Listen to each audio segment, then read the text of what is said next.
So, ang mas magandang prutas, yung prutas na nagbibigay ng init sa baga.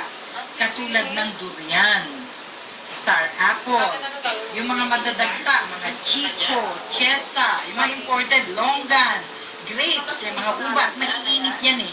No? So, yun na ang ibibigay mo sa kanya para lalong ma-strengthen yung baga. Kasi sa susunod, babalikan na naman kay Lola Feli pag mga poncan, oranges, milon, pakwan ang pakain Mga sa baga. favorite niyo po kasi yun yung Ayun. makakatas po. Kaya Lalo nga, po, kasi hindi mo siya pinatikim nung mainit sa katawan na prutas. Kung ano kasi yung pinapakain natin sa mga anak, yun ang nakakawilihan nila. So, papalitan mo.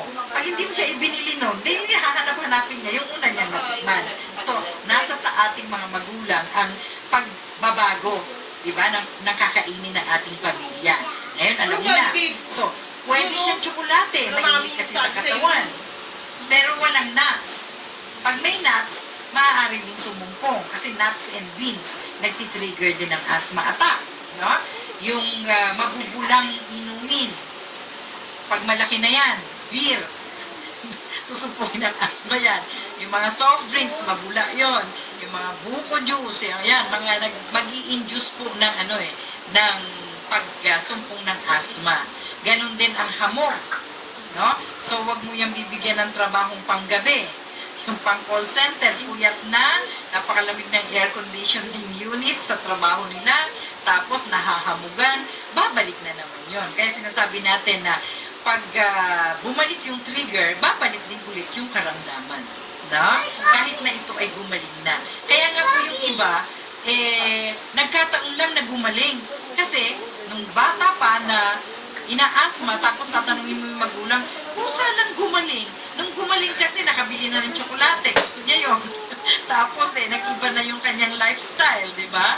O nakakalabas na siya ng bahay, naaarawan na. So magkaminsan po, nakakatsamba ng paggaling.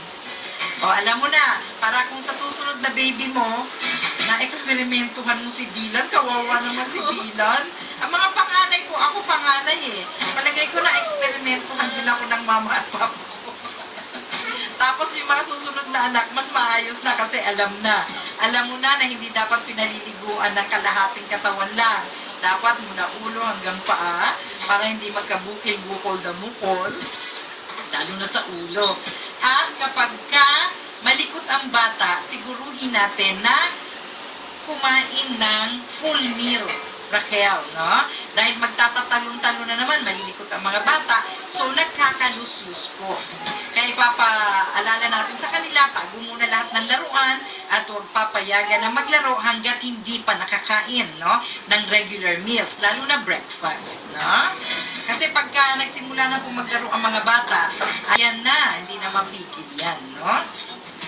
At yung sinasabi ko kung simpleng-simpleng pagpapaaraw every morning between 6 and 8 in the morning, napakalaking tulong po. Libreng-libre, hindi na kailangang bilhin sa butika ang vitamin D.